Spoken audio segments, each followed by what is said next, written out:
Welcome to the MTT podcast. I'm Super Dave. I have an awesome guest today, Kerr from Liberty University, strength and conditioning extraordinaire, consultant coach with many different hockey players and just elite athletes across the fruited nation. I'm so excited to have you on today. Today we're talking about not planning to win, but planning to dominate.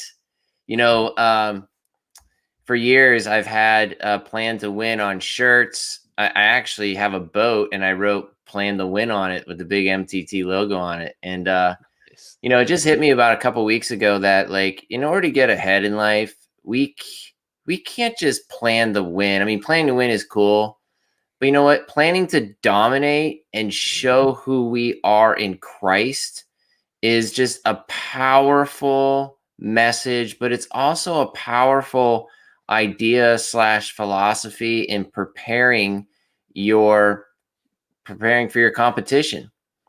And so I'm excited to have you on today, Chris. I know we have talked offline many, many times about, what it takes to do goal setting, having the right balance of exercise selection and recovery periods, is critical to development. But, I really want to jump in and just talk about what it means to have a plan to dominate mindset. And we're going to get into what goals and SMART goals and whatnot, but just want to hear from you. What does it mean to have a plan to dominate mindset? No, it's a great question. Well, first, Dave, thanks for having me on again here, brother. It's so awesome to go to war with you, working with Liberty men's hockey, and just to always have these great conversations. I really appreciate, the mindset that you helped me enter into my training with my athletes with, and definitely through conversations, through learning, through you sending me stuff to, read, watch. It's made me a better coach. So definitely excited to kind of get a conversation and pass it forward. So when we're thinking about the mindset for dominating, first off, I love it, right? Any successful athlete or any successful team that I've coached, it wasn't by mistake, right? So what I mean by that is they weren't just showing up and doing the basics. They weren't just showing up and doing the standard. They would always go above those expectations. So, I mean, the classic of, 5 minutes early is on time. I'm not necessarily talking about that. I'm talking about intentionality. I'm talking about effort and accountability amongst a team from the top down, from within an organization. So it really takes a group effort to dominate. You can't just have one person that's trying to do it. And it's tough, but when you have individual athletes with that mindset of, I don't just want to, show up, I want to take over. It's incredible the successes that you could have there. And as we kind of unwrap that and unfold it, you could see how there's specific goals that individuals could set for themselves and for their team. I think about so much misinformation out there when it comes to, performing at the upper ranges of your ability consistently under pressure in the biggest moments. And, from training to mindset to what I call MEPS, your mental, emotional, physical, spiritual states. It's just so much information, but yet the world is not nice. No. Right. And so like the world gives us, it's just tough, And so when I think about winning and I think about preparing to dominate, like it's a whole nother mindset of I've got to be ready. And, I think about, being a man of God and being a Christian and, how, we're flawed, like we know that Jesus was the only perfect person to walk the earth. But it reminds me of Ephesians 6, when we're talking about putting on the armor of God and, the breastplate of righteousness and, the helmet of salvation, and we're going to war, and when I think about that, of being excellent in everything that we do and this idea of planning to dominate, it means that we mentally, emotionally, physically, spiritually have to be ready to go into war, and not necessarily to beat you. Like I think about hockey, like winning 50-50 battles is not, Mhm. if you and I are going to corner, Chris, it's not about me dominating Chris. It's about me being as Christ-like as possible and being, in exuding excellence. Mhm. And that excellence, when I am prepared for excellence and I'm, prepared mentally, emotionally, physically, spiritually for excellence, and I'm at the top of my game, that's when my opponents will respect me the most, Mhm. right? Eh, I'll let you chime in there for a second. No, Sorry. yeah, no, that's perfect. And so you bring up such a phenomenal point of as Christians exuding excellence. Uh, Oftentimes in life, when I feel overwhelmed or stressed or busy, whether it's as a coach, whether it's as a husband, whatever, my sinfulness and my flesh says, "Hey, just take a step back, man. Mm, Like you don't have to work as hard." Right. So if I'm a Christian athlete on a team and I got a lot kind of going on this practice, let me just take it a little easy. Right. So anytime that happens in my life, I'm always reminded Matthew 5. We are the light of the world. mm, We have incredible gifts. We have incredible talents that God has given to us. How dare we cover that light and put it on the floor and hide it away? It's up to us to exude that excellence, just like you said earlier. So for me, as a Christian coach, how dare I be normal? How dare mm. I be average? I need to quote unquote dominate in a way that I need to give my absolute best every single day to my athletes when I'm in the weight room and when I'm out of the weight room. And as a Christian athlete, same thing. We have this light that we are supposed to profess out into the world through our actions. So let's say you're on a team with some non-believers and they see your lackluster effort in drills, in preparation, in your preparation for practices or games. What kind of light, what kind of message is that going to be sending? And again, to repeat you again, Dave, that's not exuding excellence at all. It's almost disrespectful to your opponents to say, I'm a Christian. I really don't have to do much because, I'm a sinner saved by grace and everything's good and I'm going to Mhm. heaven. And so, eh, you know, God's in control. I don't need to worry about it. Mhm. Whatever happens, happens. Yeah, You know, it's yeah. Go. No, sorry. Go no, I ahead. Go say ahead. that mindset it just doesn't work. Hmm. And it doesn't work because that's not excellence. Jesus was the ultimate sacrifice, man. He gave it his all, Hmm. right? And for us to give it our all, that to me is demonstrating who we are in Christ. And so this Beautiful. really gets into, the preparation, the eating, the Mhm. exercise, right? The Oh yeah. coping strategies. Hmm. With every player that I meet with, I have like 10 coping strategies that I go through. And, from visualization to mindfulness to self talk to identity, affirmations, emotional intelligence, confidence, Hmm. power channels. We get into the 8 attributes of a healthy identity. And, I say this all the time like, hey, man, if I were to ask you to skate twice as fast tomorrow as you did today, could you do it? Yeah. And No. everybody goes, "Well, wait a second. No, no, I don't think I could." What would Hmm. you need? You would need time, you need resources, you would need feedback, you would need muscle, you would Yeah. need coaching. And I think about being excellent is not something that we're born into. It's something that's learned, and Hmm. it's something that takes extreme strategic preparation, and that takes a hustle, right? Yes. That's going to bed, sometimes late and getting up early, man, and giving it your all. Hmm. And it's just a whole nother level of thinking. And that's dominating. And at the end of the day, if somebody beats me, right, that's awesome because now that's a respect on their end of maybe I need to change some things on my end. What do you Hmm. think about that? Yeah, I love it. And just one thing I want to say too is you're speaking on the armor of God. My church right now is reading through the Bible in a year, and so Mm. we're just getting done with Exodus and about to enter, Leviticus, Numbers, but we're going to get to Joshua, and we're going to get to the battles. when the Hebrews, the Jews come up and they clear out the promised land. And you want to talk about domination. But Mm. it took, that group effort, it took that belief, it took all this planning, all this strategy, and ultimately trusting in God. And when we're trusting in God, when we're living out commandments and his promises and his hopes that we have, Mm. how can we be anything but dominant?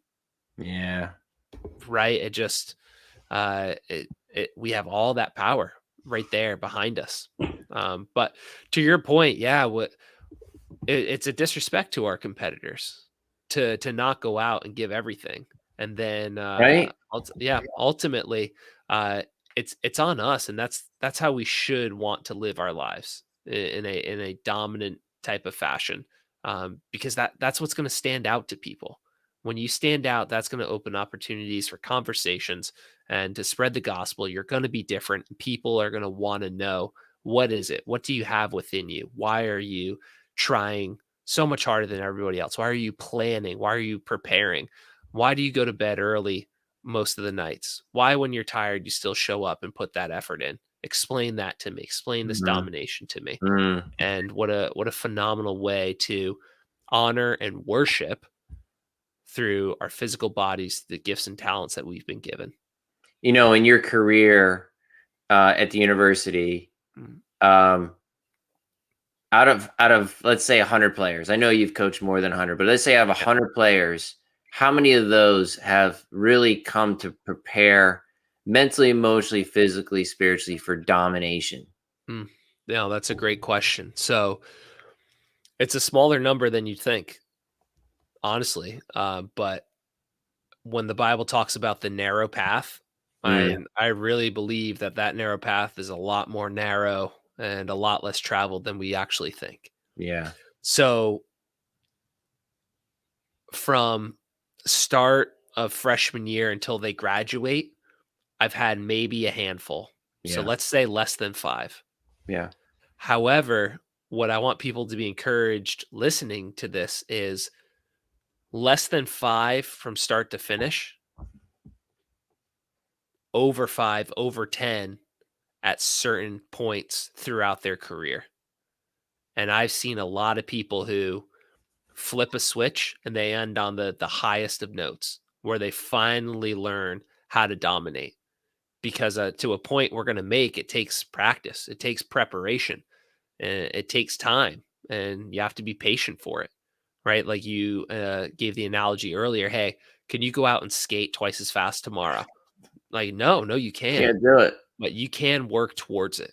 Yeah. And so that athlete mindset, it could absolutely be trained.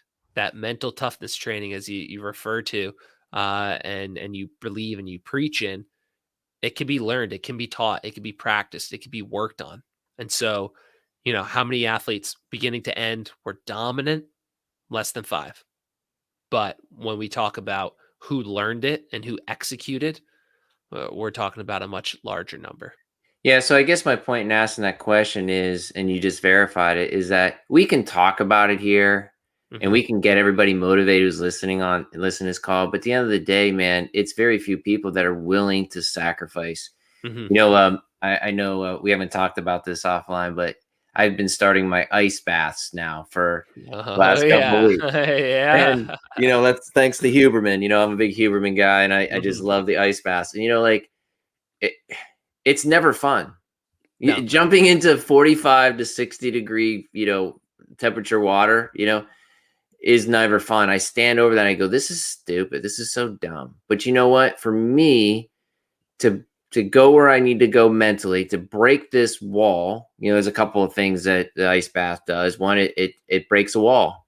Like Mhm. it's terrible, to jump in this cold tub. But when you break that wall, right? This is me inducing stress on myself. I'm in control.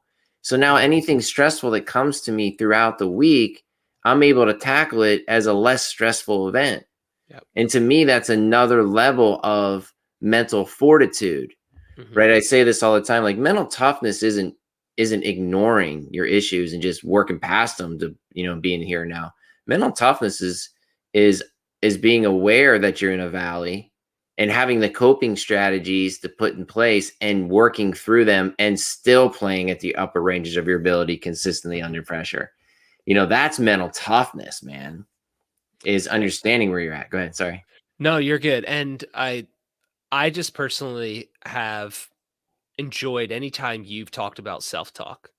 And you may have covered it already, but I think now as you're talking about getting into that ice bath, I think this would be a good time. Can you just talk a little bit about that and how a dominant mindset from not, listening to yourself, but talking to yourself, right? You're standing over that ice, or you're about to step onto the ice for a practice.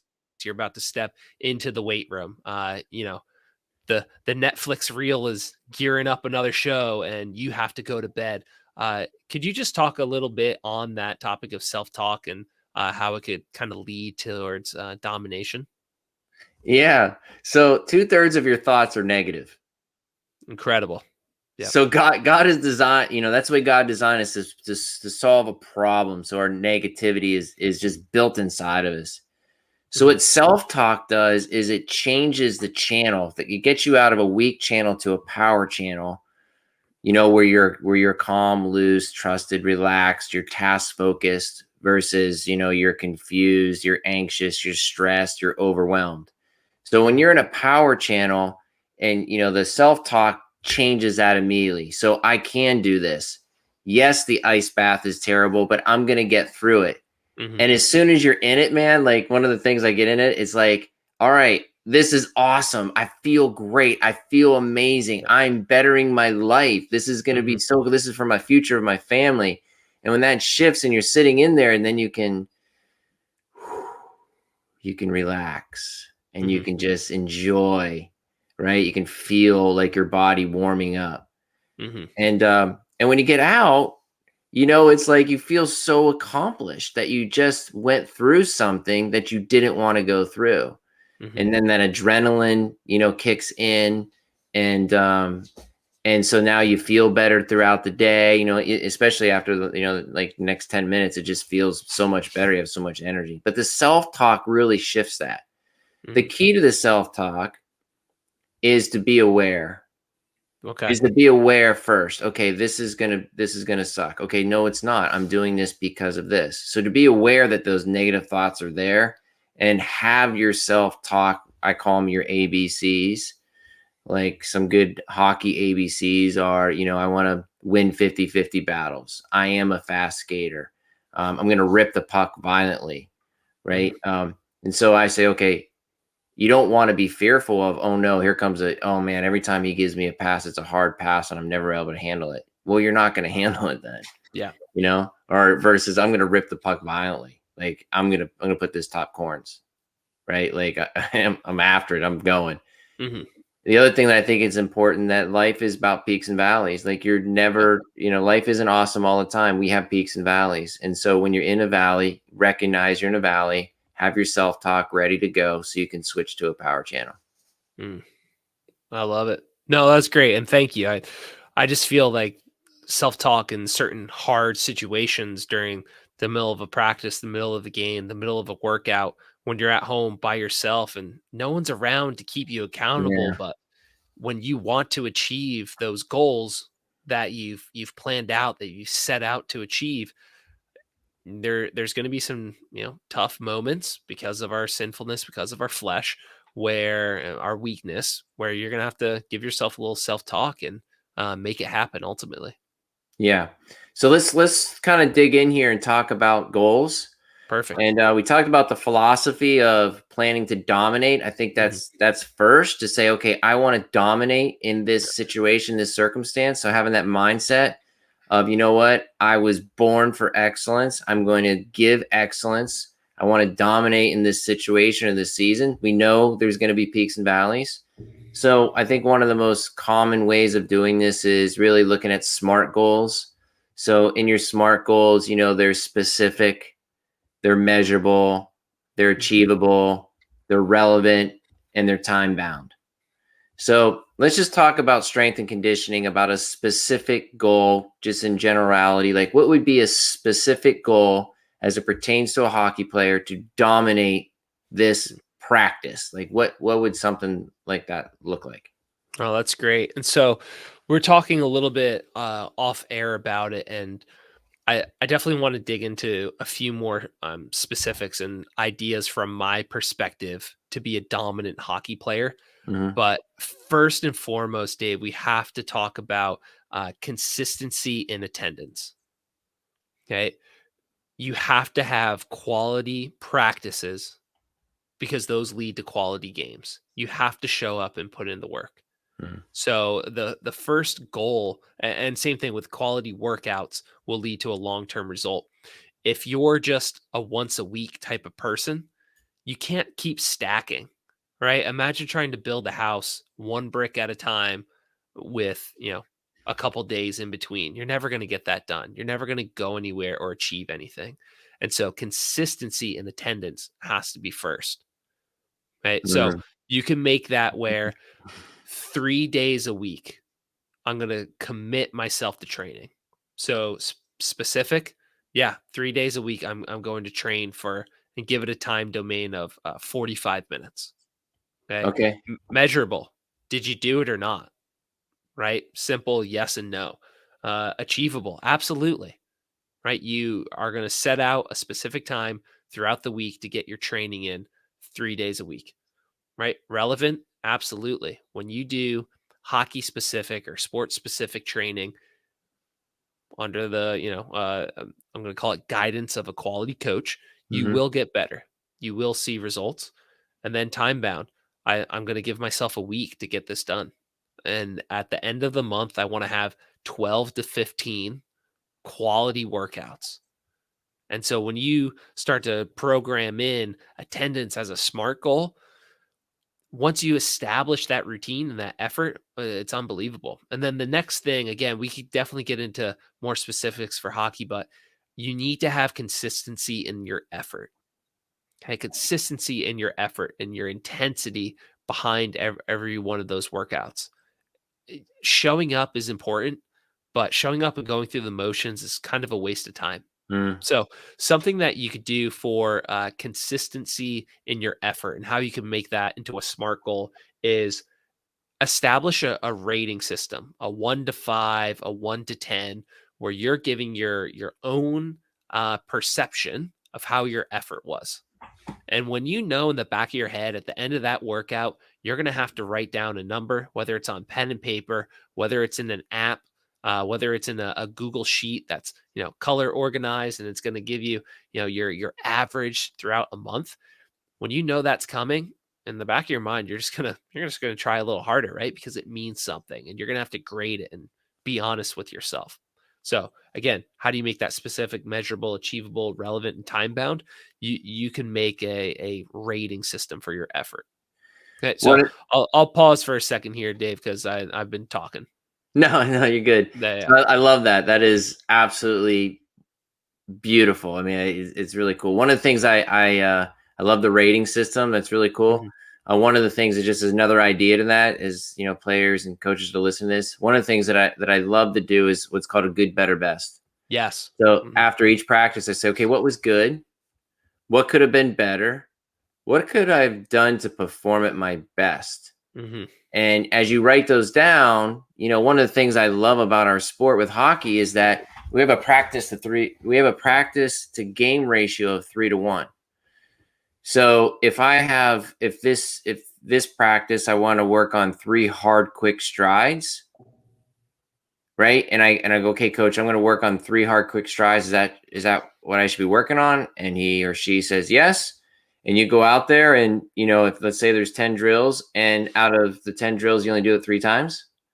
Like, what was good? Well, as good as I started it. What could have been better? I could have done it 10 out of 10 times.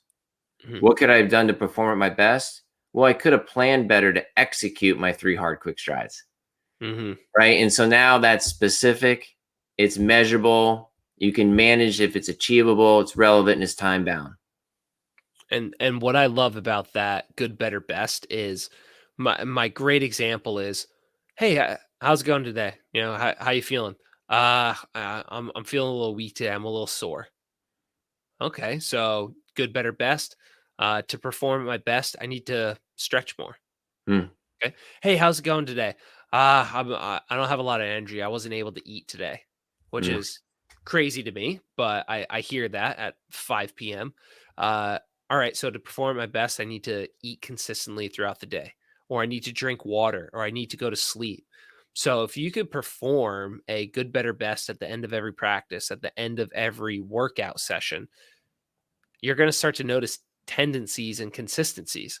All right. Huh. Every single Tuesday, I don't drink enough water. Why? Right. Every single Wednesday, I'm always tired because I don't sleep well, Tuesday night. Why?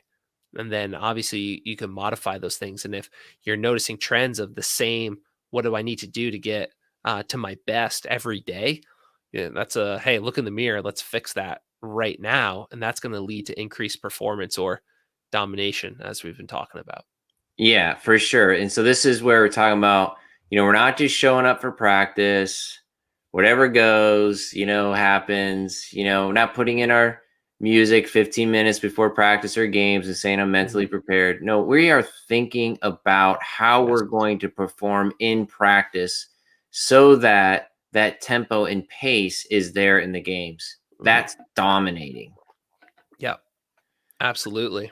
And can I hop in now with a few specifics, like from a sports performance, a Yeah, weight room let's setting? do Is it. that okay? Okay. Yeah. So, number one, ask your coach what you need to work on because they're going to be very open and honest with you. And if they mention nothing that's physically related, don't waste a bunch of your time in the weight room thinking you're going to get better. That is my like biggest number one kind of Mm. key. As imp- as important as I want to think my position is, I can make you incredibly fast, strong, healthy. But if you have terrible IQ, nothing I do is really going to help you in the game. You need to study Right. film, Right. right? If you have terrible hands, if you can't shoot the puck as a D man, right? If you can't sauce it into the crease from the blue line, we're in trouble there. So please never get it twisted of elevating the weight room above being good at the sport of hockey. You got to be good at the sport of hockey. It's my biggest tip advice to anybody. If parents are investing in, a shooter tutor for their, net outside or a dumbbell, it's like get them better for shooting. But Mm. anyway, okay. So, uh, first thing you could work on is body composition, and I make it pretty simple in terms of body fat percentage. I want all my men under 20% and all my women under 30. Start there, and that's gonna get you healthy. Okay, that's what I need first and foremost. I need you at a healthy body composition. So Okay, that's so yeah. sorry, just a question No, about please. that. Yeah. 'Cause I love that. It's incredible. How Mhm, do people out there measure that? Do we get one of those scales, that you buy at mhm. Target or the other calipers? Like, how do you measure that? Yeah. So, what I would suggest is you could get a handheld body composition or body fat percentage measuring tool off of Amazon. Okay. Buy one for $40 to $60 and use it every week or every 2 weeks consistently. They're decently accurate, right? So, the gold standard for all that is called a DEXA scan, Mhm. like dual X-ray something, just DEXA, and those cost a lot of money, and you got to know people to find that. A lot of supplement stores, a lot of health and nutrition stores, or local gyms may have a machine that I use called an InBody. So I use an InBody 570, and the handheld machine and the InBody are going to use kind of the same technology. It's you're holding on to a piece of metal, and it kind of shoots a current through your body. You don't feel it, and then it's able to say that's muscle, that's fat, that's bone, that's water. How much do you weigh? How tall you are? Here's what percentage of your body is fat. And then my in-body machine has much more information and data with it. It'll tell you specific areas of where you have muscle, where you're lacking a little bit, where you're over a little bit, and just kind of give you a bit more health information. But simple answer: go to Amazon, look for a handheld bioelectrical impedance. Um, Again, handheld body fat tester, and that's accurate. The scales, I personally don't have experience with those, the ones that you could get at Target. So you could just do your research, but uh, a good way to do it would be buy that handheld or find a nutrition store that has something.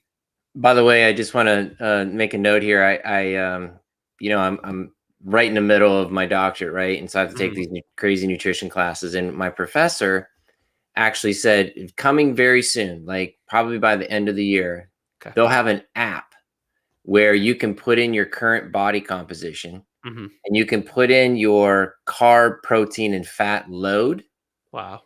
and there'll be a hologram that will pop up, and you can fast forward based upon your percentages of body of your protein, carbs, and fats, No way. and it will spin and show you what your composition would look like based upon your percentages. Wow. Is that cool or what? That's motivating, Right? right? Because then A lot of you people can see, yeah. a So the lot of body people would love that. composition is a big deal. There are certain body compositions that work for certain sports, and you have Mhm. to hit those metrics. And Yes. your protein, carb, and your fat intake is a big part of that. Absolutely, and it I am coming from when I'm speaking with my athletes purely just health, just the level of health. I work with a female team, and anybody who's worked with a female team, you know, you're always being conscious and cautious for just loving them properly with body image, body composition. So Mhm. when I approach everything from here's numbers just for health, it's not only going to help with performance, but just their everyday life, Mm. right? Because when we're working with athletes, they will not be athletes for their entire life, Right, right. right? Their sport is an opportunity that's a limited window. So I want to set them up for the long haul. But again, men, I want under 20, women under 30. And then when we start to talk about peak performance, those body fat numbers are going to go a little bit lower. But if you're under there, it's a great place to, excuse me, great place to start. And then we're going to start to work on age appropriate weaknesses to try to improve those. It's awesome. Yeah. Such And a so huge part of the game. Yeah. absolutely. And just it is what it is. The name of the game right now, Dave, is speed. What I kind of boil things down to, what hockey coaches are looking for is they want you to look like you're strong, and that comes through body composition and body fat percentage, and then they want you to be fast. So if you could get your body looking and body performing fast, that's going to be the golden ticket right there. Mm, that's good. Hmm. So let's just summarize what we talked about today. There's a lot. I want to share a story Yeah. for the end, but let's before I do that, let's just summarize what we talked about today. Okay. Right? We talked about planning to win versus planning to dominate. Hmm. And what does domination mean? It means being the best version of yourself and being excellent in everything you do. And we Hmm. start with SMART goals, right? We start with specific, measurable, achievable, relevant, and time bound goals. As we look at, we just talked about physically, but even the philosophy of, putting on the armor of God, Hmm. right? And as a Christian, we want to be excellent in everything we do. Um, what else do we talk about?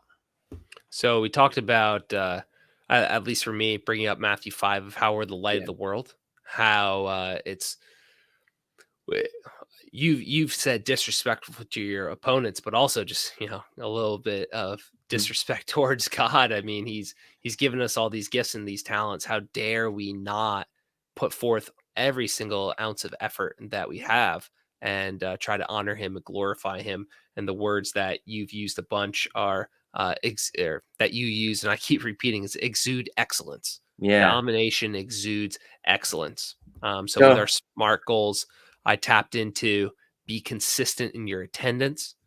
You could track that, be consistent in your effort, again, you could track that. And then you brought up good, better, best, which I really enjoy, Awesome. because if you're, Yeah. what do I need to do to be at my best is consistent on certain days or throughout a week, then you definitely know what you can start to work on and develop a smart goal for.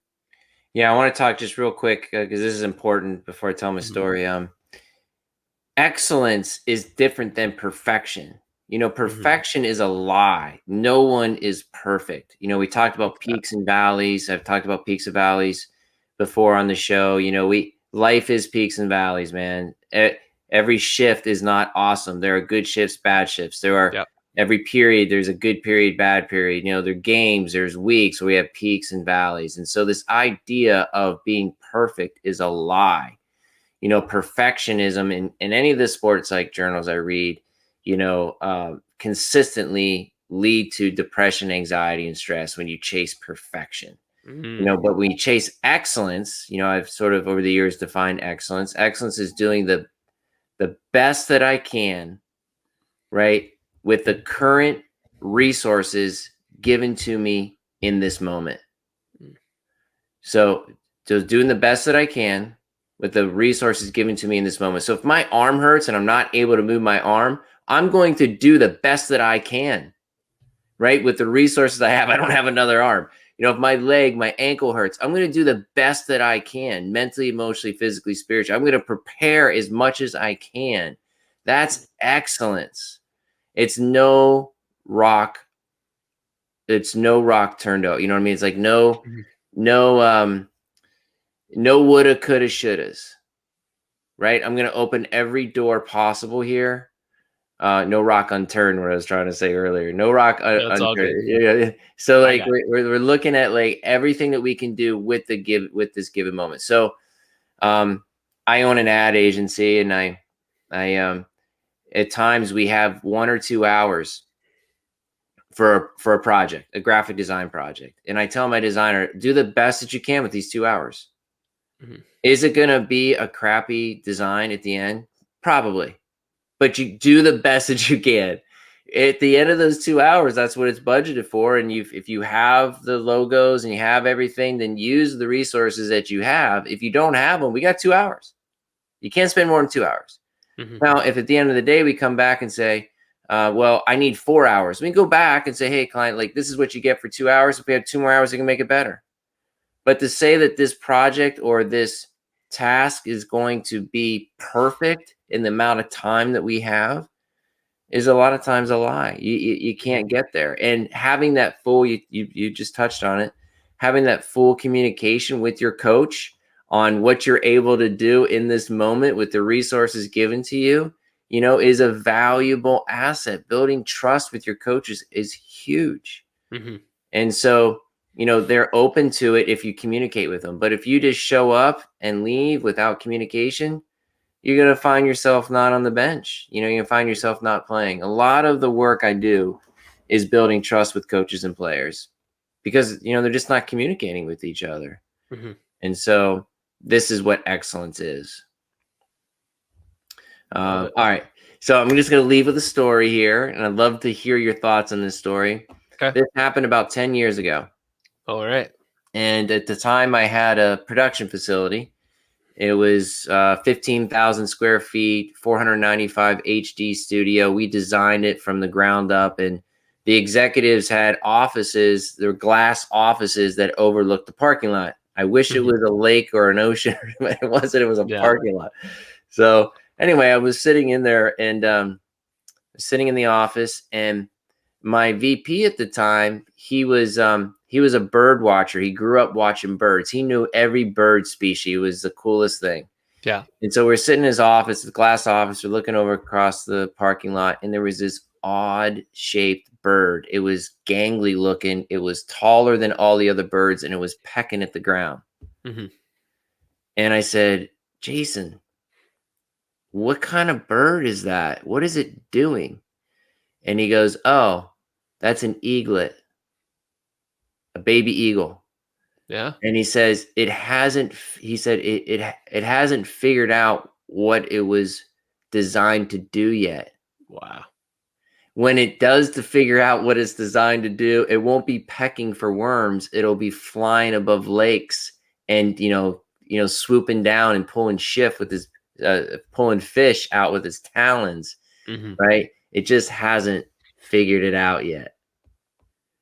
And I was Love like, that. oh man, that is so good. That will preach, man. Like, and Mhm. so a lot of times when I look at players, I look Yep. at them as if they were that eaglet. They haven't figured out what they were designed to do yet. And they just need the principles and the philosophy in front of them of what we've talked about tonight. Mhm. Plan to dominate, man. Right? Because inside of you is everything you need. And when you figure out what you're designed to do, you will be flying across the lakes, swooping down and pulling fish out and living a life Love of, it. of prosperity. So thoughts. Love it. No, it's perfect. As soon as you said that he hasn't figured out what he's designed to do yet, you and I both could think of a few athletes that Yeah. figured it out, Yeah. right? Man, it everybody knew it, everybody saw it, everybody tried to help, but one day just clicked for that athlete, and then that led to just just incredible domination by that athlete. And then sadly, both of us could think of some other athletes who didn't make it, Yeah. right? They didn't have a plan, they didn't have vision, and quite frankly, they did not want to put that work in to lead to the success that they could have. And I think that's one of the more sadder things when you lead that horse to the water and they just don't want to drink it. It's not something that they want. That's always sad, but man, yeah, it just goes to show that within every athlete, it's possible. They could achieve a certain level that they never thought was possible, but it does take planning, and domination doesn't just come by accident. There's Yeah. been plenty of teams that have been upset. There's been plenty of athletes who don't live up to their full potential. But hopefully, through this podcast, somebody who's kind of teetering could start to get some ideas and get some thoughts of the simple things that they could begin to do to help realize, like, oh wow, I'm an eagle. Let me stop pecking with these chickens and let me let me Right. go. Let me start flying here. Yeah, yeah, and a lot of times I think it's timing too. Mhm. It's not just sport, but it's just sport. I think amplifies already existing issues. Yeah. Before they step on the ice, it's already there. We just see it. Hmm. Of those decisions, and excellence is a lifestyle, and that takes a while to get there. Yes. And so I think I was talking to some athletes earlier this week, and I was saying, what, I love excellence, and I said, let's go out to the park and let's check out your car. And he said, Oh wow. he said, "What do you mean?" I said, let's go see." He goes, "No, my car's a mess, man." I'm like, "Okay, well, here's an opportunity, right, to clean out your car." Hmm. Like, excellence doesn't start when you step on the ice. Excellence starts when you get up in the morning. Do you make your bed, right? Are your clothes folded or are they thrown in a pile? Is your Hmm. car filled with McDonald's wrappers or Chick-fil-A cups? Yeah. Like, is it clean in there? And so it's a journey. It's a journey. Dude, I am so thankful for you in my life, and just Ah, the last couple of years we've really got to know each other, and I'm thankful for that, and I'm thankful for your time, and so thanks for being on the podcast tonight, man. You're the man, best.